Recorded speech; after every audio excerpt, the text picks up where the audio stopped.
Igbákejì olùdíje fún ipò ààrẹ lábẹ́ ẹgbẹ́ òṣèlú Labour Party lásìkò ètò ìdìbò ààrẹ ọdún 2023 ìyún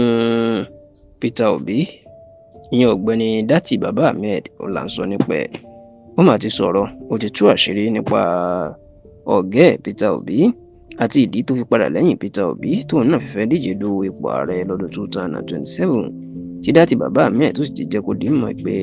kò sí nǹkan tó jọ pé òun fẹ́ dalẹ̀ Peter Obi pẹ̀lú ìgbésẹ̀ tóun fẹ́ gbé báyìí o. Ó ní ìgbésẹ̀ akin ni lòun fẹ́ gbé àti pé kó tiẹ̀ tó di pé Obi yóò lálàá pé òun fẹ́ díje du ipò ààrẹ Nàìjíríà ó ní òun ti ń díje du ipò ààrẹ ní títòun. Àrántí wípé lọ́dún 2023 tí Peter Obi tó jáde láti dupò ààrẹ nínú ẹgbẹ́ òṣèlú Labour Party, Datti Baba Ahmed ọmọ bíbí ìpínlẹ̀ Kaduna ó ní ó ṣe igbákejì ẹ̀ tó sì jẹ́ pé àwọn méjèèjì wọ́n jọ agbo àwọn olóṣèlú Nàìjíríà wọ́n jọ wọ́n lójú nítorí ìbò tó lé ní mílíọ̀nù 6 ni wọ́n rí lásìkò ètò ìdìbò náà, èyí tí ó jọ ọ̀pọ̀ èèyàn náà lójú nítorí pé àwọn méjèèjì kò pẹ́ tí wọ́n darapọ̀ mọ́ ẹgbẹ́ òṣèlú Labour Party, wọn à sì ní owó tàbí àwọn olóṣèlú tàbí àwọn gómìnà nínú ẹgbẹ́ òṣèlú náà tó fi rí ìbò tó pọ̀ tó bẹ́ẹ̀. Ṣá o, ní òpin ọdún tó kọjá ìní Peter Obi ló kúrò nínú ẹgbẹ́ òṣèlú Labour Party tó sì kéde pé òun ti darapọ̀ mọ́ ẹgbẹ́ òṣèlú African Democratic Congress, ṣùgbọ́n ti Datti Baba Ahmed tó jẹ́ igbákejì ẹ̀ lọ́dún 2023 tó kéde ń tòun pé òun ò kúrò nínú ẹgbẹ́ òṣèlú Labour Party o àti pé òun sì wà nínú ẹ̀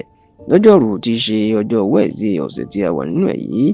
ìyún ọjọ́ keje nínú oṣù kínní ọdún 2026, the 7th of January 2026 ó ní Datti Baba Ahmed ló kéde ní ìlú Àbújá pé òun yóò díje du ipò ààrẹ lọ́dún 2027 nínú ẹgbẹ́ òṣèlú Labour Party tóun àti Peter Obi táwọn ti jọ jáde lọ́dún 2023.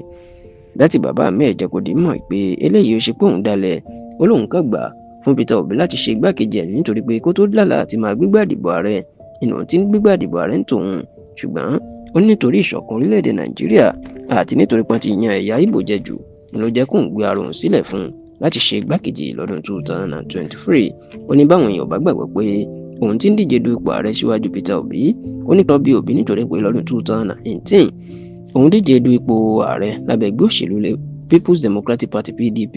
Ó ní lọ́jọ́ tí wọ́n ń ṣètò ìdìbò abẹ́lé wọn lọ́dún 2018 Olóbì wà lórí ìjókòó tó ń lọ bá pé kó dìbò fóun láti gba tíkẹ́ẹ̀tì ààrẹ ẹgbẹ́ òṣèlú PDP nígbà náà, tó sì ní Peter Obi kàn rẹ́rìn ni, èyí tó ṣàfihàn gẹ́gẹ́ bí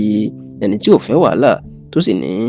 ìdí èyí ọdún 2023 lòun fi gbà tóun rẹ́rọ òun sílẹ̀ láti ṣe igbákejì Peter Obi, ṣùgbọ́n tó wá jẹ́ kó di mọ̀ pé kò sọ́nà fún Peter Obi lọ́dún 2027. Ó ní ẹgbẹ́ òṣèlú ADC tí ó lọ, ó ní bí ìgbà péyàn kàn ń tan rẹ̀ jẹ́ téèyàn kàn ń ságiri inú ẹgbẹ́ òṣèlú ni, tó sì ní òun gbàgbọ́ pé ẹgbẹ́ òṣèlú Labour Party ni yóò tó jáwé olúborí lọ́dún 2027.